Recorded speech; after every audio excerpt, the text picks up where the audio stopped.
Meron pang tinutuli, wala na. Wala na.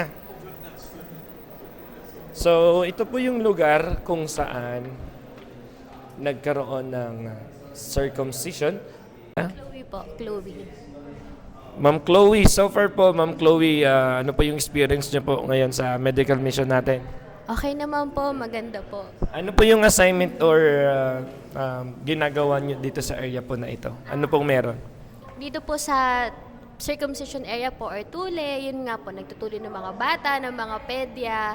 Tapos, ayun po, dito po, tule area. Sige po, pwede niyo po tignan, tule area. Tapos dun po yung mga sterilization area po. Ayun. Tapos, after magtule, bibigyan po ng instructions kung paano po gagawin sa bahay.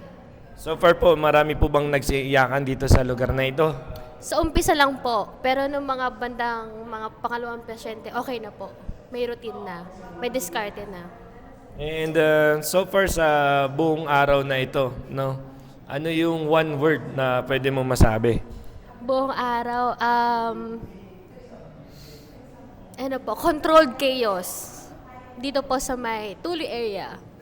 Kasi magulo po magulo. Pero dahil professional po yung mga kasama ko, naayos naman properly.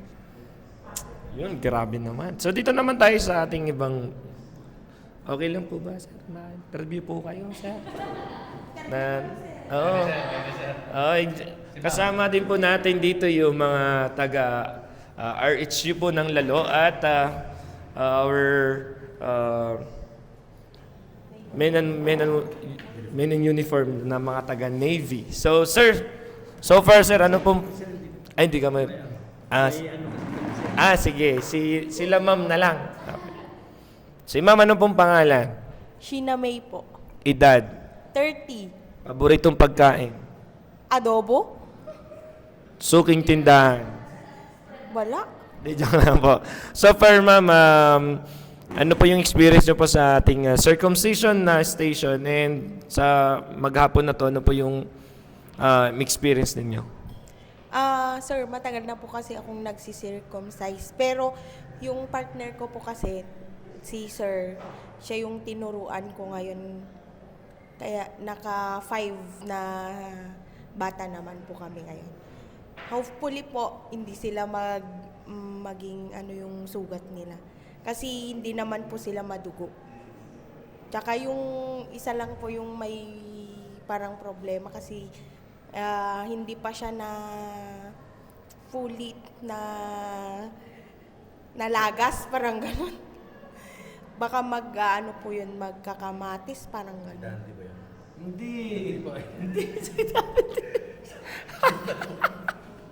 Yung muling pasyente pa na si Dandy. So, sa mga bata na inoperahan ninyo, naging masaya naman sila? Siyempre may umiyak, sir. Kasi mahapdi talaga yun. Bakit po nagiging maapde? Yung hindi po kasi na nilalaro, dapat 'di ba nilalaro po 'yun. Hindi pa yung nalaro. Binalatan pa po. Magkakamatis talaga 'yun. Pag pinaglaruan, malalaman mo no kung Kasi pinaglaro. wala na po yung puti-puti sa may gilid. Wala na po yung parang ano dun, dumi pag nilalaro. Nag-enjoy naman po kayo sa pagtutuli. Yes naman, sir. May mga matatanda na rin ba nagpatuli? Hanggang 21 po. Grabe no, hanggang 21. So paano yun? Matigas na po yun, ganun? Makunat yung balat. Pero kaya. Kaya naman po. Yun, grabe. Yun, maraming salamat ma'am sa inyong serbisyo sa circumcision na side and we're so glad that you help din na magturo, no? Hindi rin biro yung magturo ka ng paano magtuli. So, Madali lang ba matuto? yan. Ay, si Sir, asa na kasi yung si Sir kanina. Kasi hindi po daw siya na-expose sa pagtutuli. Nurse po siya sa US, pero iba yata yung sa field niya. Hindi sila pwede. Ngayon lang daw po siya nagtuli. Oh, sino Kahit kayo? hindi nurse pwede magtuli.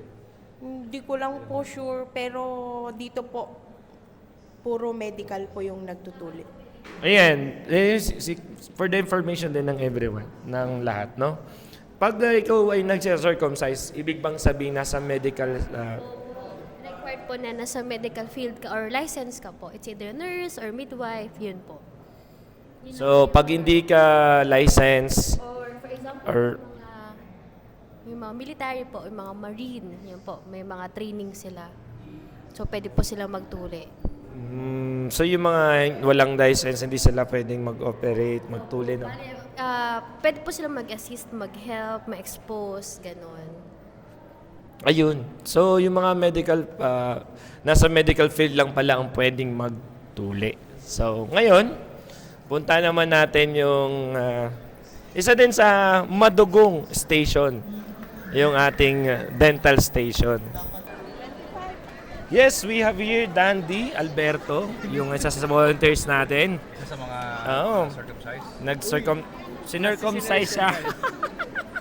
Tama. Sinircumcise po. Pagkwento daw, may problema sa isa. 21 years old, tinuli. Tapos, pinaglakaroan daw. Sabi ko baka si Dandy yun. Boss, masyado, binuking nyo naman eh. Recorded eh. It's okay guys. So, Baka 31 hindi 20. So, Baka 31. first time ni Dandy pala mag-volunteer dito sa lalo, no? So, anong experience mo, brother? Grabe, yung pagod. Baka pagod eh, kasi nga dami, naka-overwhelm. Pero grabe yung, alam mo, yung feeling na fulfilled ka. Na sa lahat ng ginagawa mo, alam mo sa sarili mo na you're doing it because of the love for the mission. Ganon. So parang ang sarap niyang ulit-ulitin kasi napapatunayan mo na totoong-totoo yung Diyos sa lahat ng galaw mo. Parang ganon. Yan lang. Grabe naman, napaka-inspiring naman nun. Sana maraming volunteers pang sumama, no? Okay. So,